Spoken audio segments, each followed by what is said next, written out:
Nous avons des grandes décisions à prendre en tant qu'enfants de Dieu. Parfois, c'est des petites décisions. Mais quelle que soit la décision que nous avons à prendre, nous devons la prendre avec Dieu dans la prière. Amen. Amen.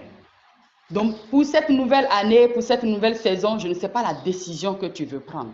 Je ne sais pas les challenges qui sont devant toi, des questions qui sont dans ton cœur. Mais tu as besoin d'écouter le Seigneur pour savoir quelle direction tu vas prendre. Et la Bible dit que Dieu parle tantôt d'une manière ou d'une autre, mais on ne prend pas garde. Mais je veux t'encourager à prier cette semaine, à demander à Dieu, aide-moi à prendre garde à ce que tu me dis. Aide-moi à comprendre ce que tu es en train de me dire. Parce qu'il veut nous bénir, il veut nous restaurer, il nous prend de la poussière pour nous faire asseoir à la table de grand. C'est un processus. Quand tu prends de la poussière, tu vas laver d'abord. On est ensemble? Si on prend quelque chose de la poussière ou bien de la poubelle, on te donne, tu ne vas pas le prendre. Donc, il faut comprendre la Bible. La Bible dit que Dieu nous prend de la poubelle et Dieu nous prend de la poussière. Il nous fait asseoir à la table des grands. Mais il faut réfléchir. Qu'est-ce que tu veux dire, Saint-Esprit? Rien qui sort de la poubelle, personne ne peut l'accepter. Si ce n'est pas lavé, si ce n'est pas purifié, si ce n'est pas enjolivé, si ce n'est pas bien maquillé, bien sapé, personne ne va le prendre. Donc, quand Dieu nous prend de la poussière, il va nous laver. Avant de nous positionner à la table des grands, il va nous purifier, il va nous justifier, il va travailler notre cœur, il va travailler notre caractère. Parce que rien qui quitte la poubelle, si on te donne, tu ne vas pas le prendre. Donc, il faut que ça soit lavé. Il faut que ça soit justifié. Il faut que ça soit bien positionné pour que, à la table des grands, tu ne fais pas des bêtises là-bas. Alléluia. Il y a une façon de faire à la table des grands. Et à la table des grands, quand Dieu nous positionne à la table des grands, ce n'est pas pour aller faire ce que nous voulons. C'est pour aller faire ce que lui, il veut. Alléluia. Ce n'est pas que tu vas aller là-bas, tu dis ce que tu veux. Non. Tu dis ce que le Saint-Esprit veut que tu puisses dire. Mais pour aller là-bas, il faut le processus de ce que tu laisses Dieu travailler ton cœur. Dieu veut nous restaurer. Dieu veut que nous puissions véritablement marcher dans cette victoire qu'il nous a donnée, mais il veut travailler notre cœur. Vous allez voir que la richesse que nous avons pour deux personnes différentes, que Dieu a travaillé le cœur, qui entrent dans la gloire, dans la richesse de Dieu, les façons de faire sont différentes. Mais pour une personne que Dieu n'a pas brisée, que Dieu n'a pas travaillé son cœur, il n'a pas travaillé son caractère, il n'a pas travaillé sa vie, mais purifier son cœur, ça va être compliqué. L'orgueil va être vu sur l'étoile. L'orgueil va être vu partout. Mais pour une personne que Dieu a brisée, que Dieu a travaillé son cœur, il a travaillé son caractère, il va marcher dans l'humilité. Ça ne veut pas dire que la personne est parfaite, mais la personne comprend un certain nombre de choses que Dieu a fait avec lui. Alléluia. Maintenant, quand Dieu parle, pourquoi on ne prend pas garde? On ne prend pas garde parfois parce qu'on n'a pas compris. On ne prend pas garde parce qu'on n'a pas bien saisi ce que Dieu est en train de nous dire. Mais qu'est-ce qu'on doit faire pour bien comprendre? C'est lorsque nous sommes en contact avec la parole de Dieu. Lorsque nous passons du temps dans la prière, que notre esprit est éclairé pour saisir ce que Dieu est en train de dire.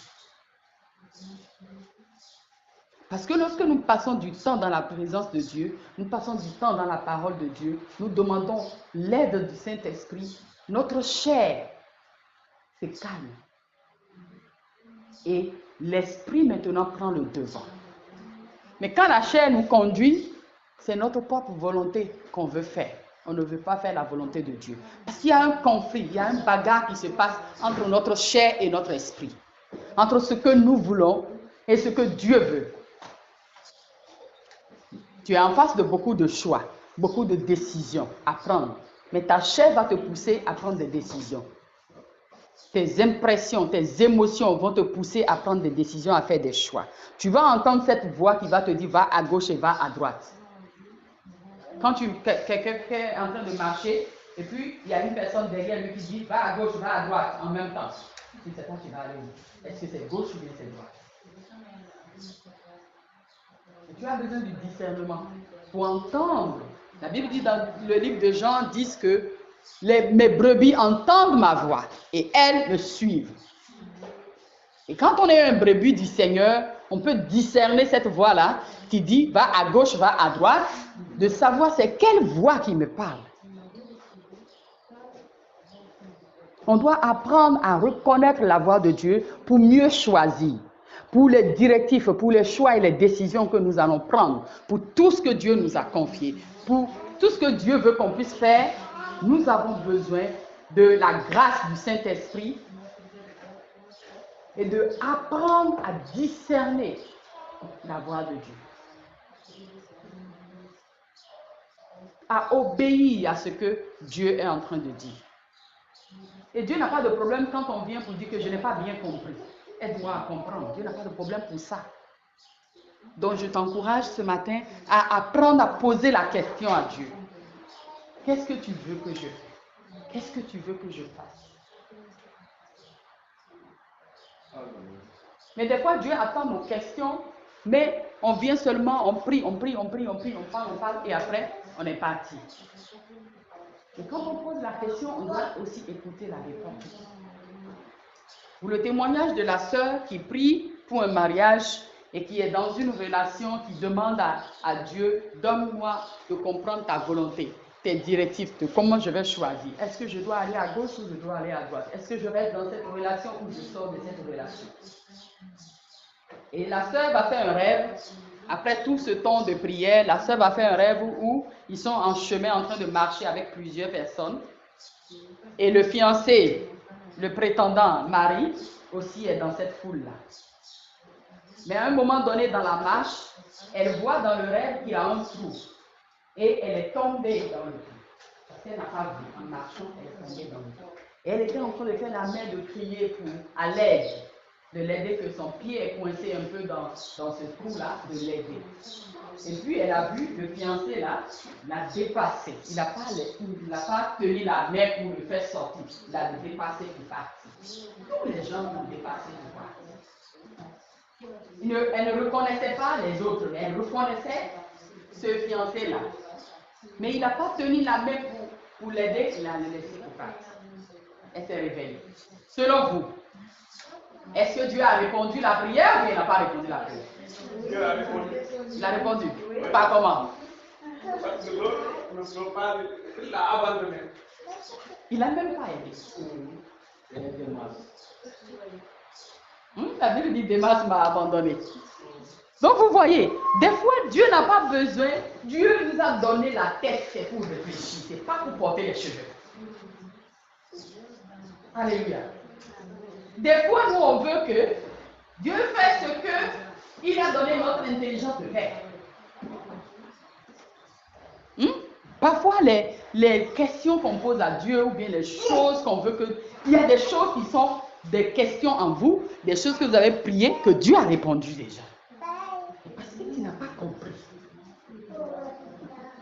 Comment toi tu prétends vivre toute ta vie avec une personne et que tu es tombé, il ne peut pas te relever?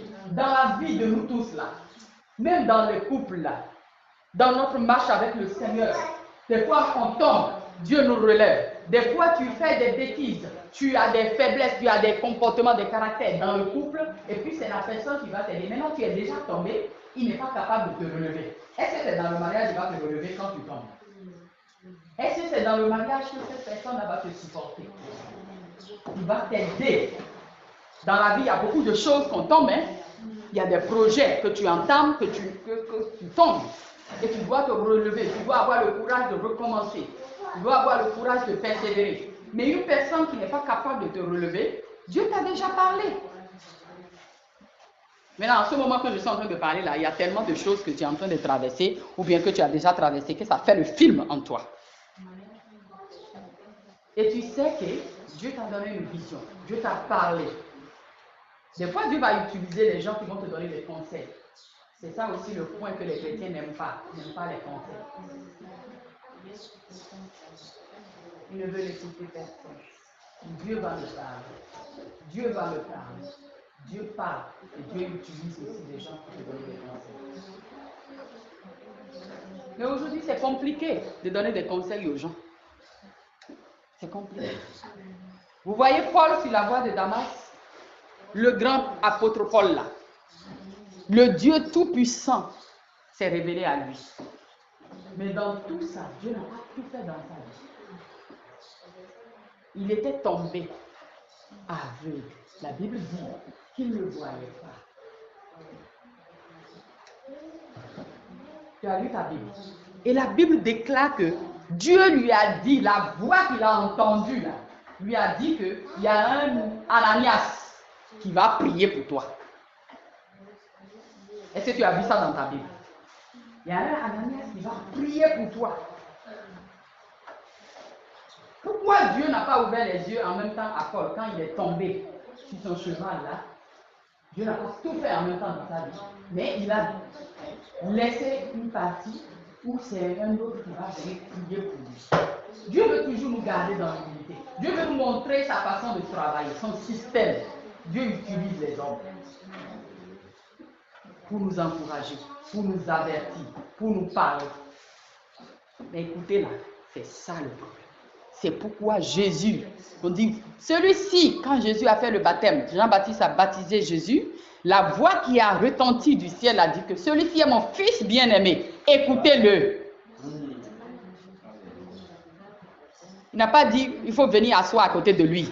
Il faut le servir, laver son pied, laver ses habits. Non, il a dit, écoutez-le. Ce qu'il dit, il faut écouter. Et quand on écoute, on obéit. Il a dit, écoute le Seigneur. Tu as des projets, tu as des choses à faire. Mais la Bible dit, écoute le Seigneur. Ce que le Saint-Esprit te dit. Peut-être tu as des amis qui vont te faire du mal dans quelques mois. Et Dieu t'a dit, sépare-toi de cette personne-là. Mais tu n'as jamais entendu, hein? Alléluia. Oui. Sépare-toi parce que cette personne va t'introduire dans le péché. Sépare-toi parce que cette personne va t'influencer pour te décourager. Vous savez, les influences, des fois, sont positives et des fois, c'est négatif. Il y a des gens, quand tu es avec eux, ils ne t'encouragent pas. Tout ce que tu veux faire, tu lui présentes là. Il va te décourager avec des paroles. Il va t'apprendre des choses jusqu'à toi. Je laisse tomber. Après, tu veux faire un autre projet, tu veux faire quelque chose, tu lui partages. Il parle des choses qui te découragent. Tu n'as pas compris que tu dois te séparer maintenant. Tu n'as pas compris que quelqu'un qui n'édifie pas ta foi, quelqu'un qui ne t'encourage pas pour grandir avec le Seigneur, quelqu'un qui ne t'aide pas pour avancer dans la vie, tu n'as pas compris que ce n'est pas un bon ami. Tu n'as pas compris que cette personne va infecter ta foi. Parce que tout ce que toi tu lui dis là, il ne te dit pas viens, on va prier. S'il ne te dit pas viens, on va prier, s'il ne t'encourage pas pour dire que il faut persévérer dans ce que Dieu t'a dit, même quand c'est difficile, comme c'est Dieu qui t'a parlé, persévère. Tu n'entends pas ça. Il te dit des choses seulement qui te découragent. Et tu n'as pas encore compris que ce n'est pas quelqu'un à marcher avec. Tu ne peux pas déposer ça. Alléluia.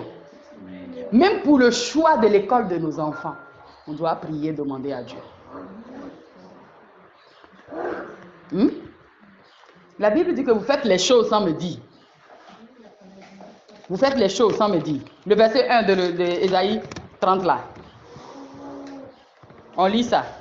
Ésaïe chapitre 30 verset 1. Le Seigneur déclare, quel malheur pour vous, enfants désobéissants. Vous faites des projets qui ne viennent pas de moi. Vous passez des accords contraires à ce que je veux. Quelqu'un a une autre version pour nous lire ça rapidement, s'il vous plaît? Ésaïe 31. Malheur, dit l'Éternel aux enfants rebelles qui prennent des résolutions sans moi je suis contre des alliances sans ma volonté pour conclure péché sur péché. Ah. Ils prennent des décisions sans moi. Des résolutions sans moi. Tu ne peux pas prétendre que tu es enfant de Dieu et ce que tu veux faire là, tu n'as pas demandé à Dieu. Tu n'as pas présenté à Dieu. Ça dit quoi? Que si tu fais ça, malheur à toi. C'est pas moi qui dis, hein, il faut lire ta Bible. Il dit malheur à toutes les personnes qui prennent des décisions, qui font des choses sans me consulter. Et c'est vrai, à la fin, là, on a des malheurs, on a des problèmes. Ou bien, à la fin, on a tellement de problèmes. Tellement de problèmes parce qu'on n'a pas consulté le Seigneur, on n'a pas demandé à Dieu, on n'a pas écouté les conseils que le Saint-Esprit nous donne. Il y a la peur qui anime les chrétiens aujourd'hui. Pourquoi? Parce qu'il dit que oui, je ne peux pas partager mes projets, je ne peux pas dire les choses là parce que j'ai peur, parce que les gens vont, les gens sont mauvais, les chrétiens sont mauvais, et tout le monde se cache. Je vais te dire la stratégie de l'ennemi dans ça. Parce que Dieu parle, mais Dieu ne va pas tout te dire. Dieu a un principe aussi d'utiliser les gens pour toi. Maintenant, quels sont ces gens-là? La stratégie de l'ennemi pour nous empêcher de bénéficier des bons conseils, des bonnes relations que Dieu veut donner au travers des hommes. Il y a des choses que Dieu va faire, mais ce qu'il va faire au travers des hommes, l'ennemi a amené la déception, le découragement, les critiques, les problèmes là, pour perdre les chrétiens dans ce sens-là. Maintenant, comment tu vas faire pour te retrouver? Je te donne la solution. Comment tu vas faire pour te retrouver? C'est de prier pour demander à Dieu de te montrer la personne chez qui tu vas aller. Tout le monde n'est pas mauvais. Mais c'est ça le mensonge de l'ennemi. L'ennemi met dans notre tête que tout le monde est mauvais. Et aujourd'hui, on veut faire les choses seul. On échoue. On ne comprend pas. Il y a des choses que Dieu nous donne des directives. Il y a des choses que les hommes vont nous conseiller, nous orienter. Mais on ne sait pas à qui se remettre. On est des brebis perdues. On n'a pas confiance à personne pour partager notre cœur, pour que la personne nous aide dans la prière, dans les conseils. La Bible dit que quand il n'y a pas de prophétie, il n'y a pas de conseiller, le peuple se perd. Le peuple se perd quand il n'y a pas de conseil. Mais cette peur, cette crainte, cette déception au milieu du peuple de Dieu fait que chacun se cache, chacun se protège. Mais c'est une ruse de l'ennemi pour nous perdre, pour nous fatiguer. Et la solution, c'est de prendre ton temps et de prier pour dire, Seigneur, les choses que tu veux faire avec moi, fais avec moi. Mais les choses que tu veux utiliser les hommes pour faire, conduis-moi vers ces personnes-là. Parce que Dieu connaît les personnes, il connaît leur cœur. Mais c'est parce que tu ne demandes pas au Saint-Esprit de te conduire vers la bonne personne qu'il veut utiliser pour toi que tu vas à gauche, tu vas à droite, tu tombes sur les gens qui vont te trahir. Alléluia. C'est ça le problème. Tu ne demandes pas à Dieu de te conduire vers les personnes. Tu juges les gens selon leur apparence, selon leur âge, selon leur habillement. Combien de personnes qui sont trahies parce qu'ils voient un grand prophète, alors qu'il y a une soeur qui est à côté là, que Dieu peut utiliser tranquillement. Il dit, et tu lui partages, il dit, on va prier. Je vais te porter dans la prière. On va faire attention. C'est ça que tu as besoin. Hein? Mais quand tu juges les gens avec leur teint, leur taille, leur finance, la façon ils sont riches, ou bien la façon ils sont des grands prophètes, ou bien des prophétesses, je ne sais pas quel titre tu leur donnes, tu te fies à ces personnes-là. Et tu t'en vas là-bas, après tu es déçu. Après les gens les escroquent. Il dit il faut donner beaucoup de l'argent, il faut donner ceci, il faut faire ça, il faut faire ça. Et puis, beaucoup de chrétiens sont escroqués aujourd'hui. Mais ce n'est pas la faute de Dieu, mais c'est parce que tu as méprisé les gens que Dieu t'a donnés. Les gens qui sont à côté de toi, tu les as méprisés, tu les as mis au côté. Tu ne vois pas Dieu en eux. Tu n'as même pas le temps que le Saint-Esprit te dit que c'est telle personne qui va t'aider. Et souvent, des personnes qui vont prier avec nous, qui vont nous aider, que Dieu veut utiliser pour nous là, on les méprise tellement qu'on les fuit. On les fuit, on reste loin d'eux et on fait nos choses avec les gens que nos émotions nous conduisent. Après, on a des problèmes. Alléluia. Donc tu as besoin de demander simplement à Dieu, à qui je partage mon cœur. Qui tu veux utiliser pour me fortifier, pour m'encourager? Qui tu veux utiliser pour moi? Dieu va te donner. Il va te conduire vers la personne. Tu vas sentir dans ton fort intérieur. Parce que la Bible dit que Dieu nous parle dans notre fort intérieur, dans notre cœur. Il faut écouter ton cœur. Peut-être tu es en face d'une personne, tu veux commencer de parler, raconter ta vie. Mais le Saint-Esprit va te dire, c'est lui là. Si tu lui dis là, ça va sortir par lui. Il va te détruire. Ne lui parle pas. Mais tu vas écouter l'Esprit de Dieu. Toutes ces trahisons-là, c'est notre faute. Hein?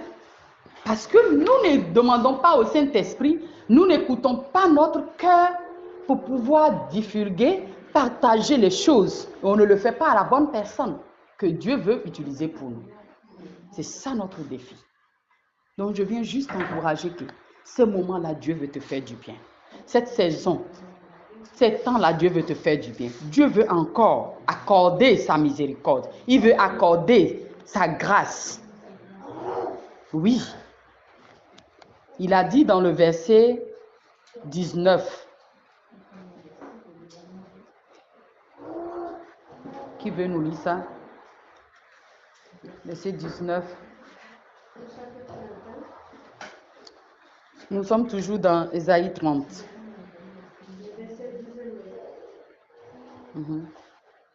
Oui, peuple de Sion, habitants de Jérusalem, tu ne pleureras plus, et il te fera grâce quand tu crieras. Dès qu'il aura entendu, il te exaucera. Amen. Dieu veut faire grâce, Dieu veut faire miséricorde. Pas comment? Par tes cris. Les cris ici, c'est la prière. Pour que Dieu puisse nous faire grâce et nous donner miséricorde, on doit crier à lui. Crier à lui pour choisir. Vous savez, le choix peut changer tout dans la vie d'une personne.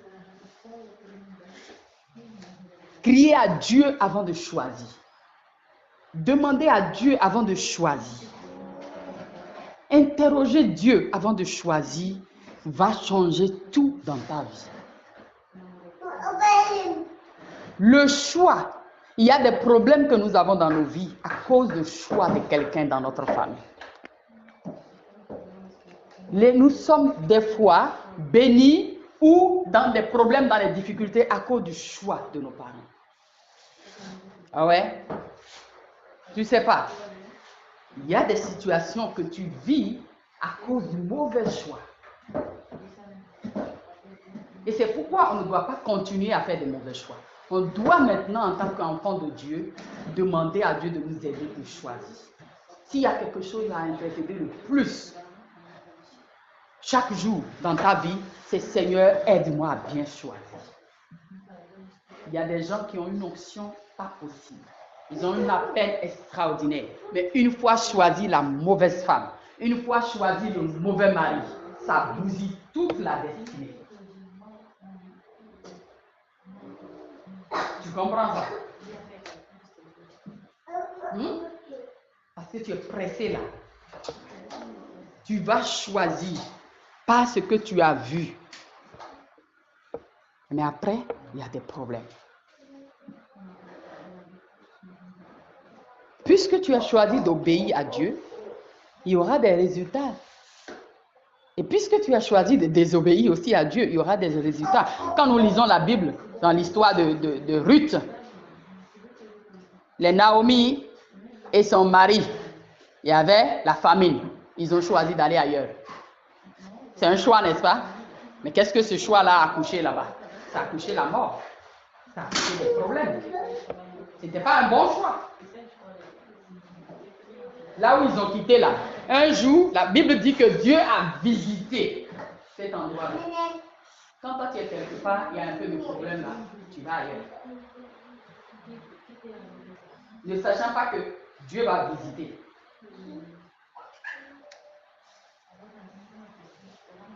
C'est ça le danger des chrétiens. Quand il y a des problèmes, eux ils vont ailleurs. Il y a des gens, ils parcourent 1000 églises par an. Dès qu'il y a un problème, quelque part, il va aller ailleurs.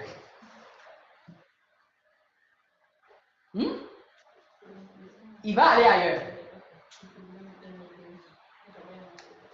Est-ce que c'est changer l'église qui va faire? Qui t'a dit que là-bas, il n'y a pas de problème? Est-ce que c'est changer femme ou bien changer mari là qui va faire? Qui t'a dit que là-bas aussi, il n'y a pas de problème? Donc, Naomi avec son mari là, eux, ils ont pensé que comme il y a famille ici, on va aller ailleurs. Il y a des gens, même le Covid là, il y a des gens qui disent, ah, il y a Covid ici, je vais aller ailleurs. C'est là-bas qu'ils sont allés mourir là.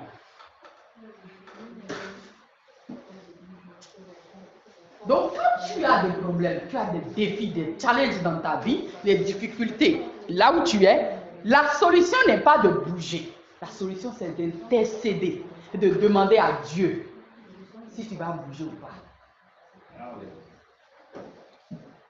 La Bible dit qu'il y avait la famine. Et Isaac a prié, il a demandé à Dieu. Et Dieu a dit, ne bouge pas. Ne bouge pas. Et ma Bible dit que quand Isaac a obéi à Dieu et est resté dans cette difficulté-là, il a semé le peu qu'il a. Et la Bible déclare que Isaac a récolté au centuple au milieu de la famine. Ça veut dire quoi? Ça veut dire que le fait de bouger n'est pas la solution, c'est de demander des directives à Dieu.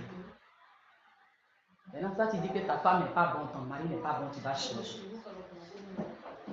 Oh bien, tu veux changer pour aller où, je ne sais pas. Là où il y a le meilleur.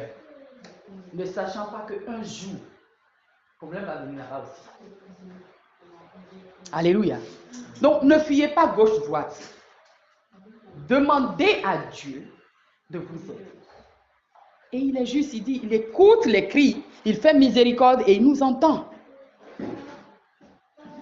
Il nous entend. Alléluia. Chaque jour, Seigneur, prie, demande à Dieu, Seigneur, aide-moi à bien choisir. Parce que chaque jour, nous sommes en face des décisions, nous sommes en face des choix. Aide-moi à bien choisir. Chaque jour, demande à Dieu, Seigneur, aide-moi à bien choisir. Saint-Esprit, aide-moi à bien choisir. J'ai besoin de toi pour les décisions, les choix que je vais faire cette journée, les choix et les décisions que je vais faire cette année scolaire. J'ai besoin de toi. Que ce soit ta prière chaque jour. En tant que famille, demande à Dieu, aide-moi les choix et les décisions que je vais prendre dans ma famille, que je vais prendre dans la vie de mes enfants. Aide-moi à bien choisir. Je ne peux rien sans toi. Aide-moi à bien choisir. Que ce soit ton chant de chaque jour devant le Seigneur. Si tu es jeune fille, Seigneur, garde-moi de choisir le mauvais mari. Garde-moi. Aide-moi à bien choisir. Si tu es un jeune homme, Seigneur, aide-moi à bien choisir. Ne rate jamais une journée sans faire cette prière. Parce que le jour que tu choisis mal, tu vas te rendre compte que ta vie va aller de mal en pire. Ouais. Aide-moi à bien choisir. Combien de personnes qui s'assoient, qui réfléchissent à chaque décision, à chaque choix qu'ils veulent faire? Isaïe 30, verset 1. Lis-le chaque jour et demande, Seigneur, aide-moi à bien choisir. Parce que lorsqu'on ne choisit pas bien avec le Seigneur, avec les questions et les directives du Saint-Esprit, il y a le malheur. Isaïe chapitre 30, verset 1 dit, malheur à vous qui désobéissez, qui prenez des décisions, qui faites des choix sans me consulter. Parce que devant votre choix, là, il y a le malheur. Alléluia. Que l'Éternel des armées, le Dieu d'Abraham, d'Isaac et de Jacob, celui-là qui a soutenu Isaac, qui l'a aidé à rester même dans les difficultés, quand il le fallait, à écouter Dieu, nous aide dans notre vie, nous aide dans chaque famille à bien choisir, à comprendre les directives que le Saint-Esprit est en train de nous donner. Et c'est alors que la bénédiction et la grâce s'attachent à notre vie parce que nous sommes conduits par celui qui connaît le chemin. C'est lui qui connaît le chemin. Jésus-Christ est le chemin, la vérité et la vie. On chante ça. Mais quand tu veux choisir, tu ne demandes pas le chemin. Alléluia. Il est le chemin, la vérité et la vie. Donc quand tu veux choisir, tu as besoin d'un chemin. Tu as besoin d'une direction. Donc maintenant là, tu dois impliquer le chemin là. Pour demander de t'aider à faire le choix. Et quand il parle, tu obéis. Quand il demande, même tu prends, surtout quand il y a des grandes décisions à prendre.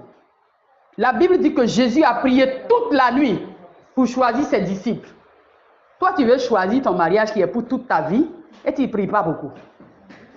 Ça veut dire qu'il y a des choix et des décisions qu'il faut prendre beaucoup de temps pour prier. Tu veux choisir des collaborateurs, tu ne pries pas beaucoup. Jésus avait besoin des collaborateurs. Ses disciples-là, c'était ses collaborateurs. C'était son équipe. Mais pour choisir son équipe-là, il a pris toute la nuit pour prier. Toi, tu prends 5 minutes pour choisir tes collaborateurs et tu veux éviter les problèmes. Ça ne marche pas. Alléluia. Donc, il y a des moments de grande prière. Il y a des moments où même il faut prendre le temps de jeûner et de prier. Mais aujourd'hui, les chrétiens sont en train de perdre cette valeur de jeûne et prière. Alors que c'est une grande valeur qui nous aide à bien choisir. Parce que quand nous jeûnons, qu'est-ce qui arrive? C'est notre âme qui est brisée. C'est notre chair qui est affaiblie et l'esprit prend le dessus. Donc tu as besoin d'entrer en jeûne et prière pour bien choisir. Pour dire, Seigneur, que la voix de ma chair puisse se taire et que mon esprit puisse vraiment être éclairé pour t'entendre, pour comprendre ce que tu veux pour moi, pour choisir. Alléluia. Ce n'est pas parce que tout le monde amène leurs enfants à l'extérieur pour qu'ils étudient que tu dois aussi le faire. Il y en a qui ont fait ça, ils ont perdu leurs enfants. Les enfants sont rentrés dans autre chose. C'est ça le problème. Est-ce que Dieu veut pour toi? Ce n'est pas parce que tu as l'argent pour amener l'enfant à l'extérieur étudier qu'il faut le faire. Ce n'est pas parce que tu n'as pas l'argent qu'il faut le faire. Mais la question en tant qu'enfant de Dieu, est-ce que c'est le choix de Dieu? Mais si ce n'est pas le choix de Dieu, il y aura des conséquences négatives. Des fois, on prie, Dieu ne nous permet pas certaines choses juste parce qu'il veut nous faire éviter un problème. Alléluia. Nous allons nous mettre sur nos 2 pieds, nous allons prier, nous allons dire, Seigneur, en cette saison, en cette année, aide-moi à bien choisir. Que mes choix et mes décisions soient conduits par toi. Seigneur, je ne veux plus choisir, je ne veux plus décider ou bien faire les choses sans toi. Aide-moi. Que dans chaque chose que je puisse choisir avec toi. Aide-moi que mon esprit, mon cœur puisse comprendre tes directives. Que mon esprit puisse comprendre ce que tu veux pour moi. Prie au nom de Jésus.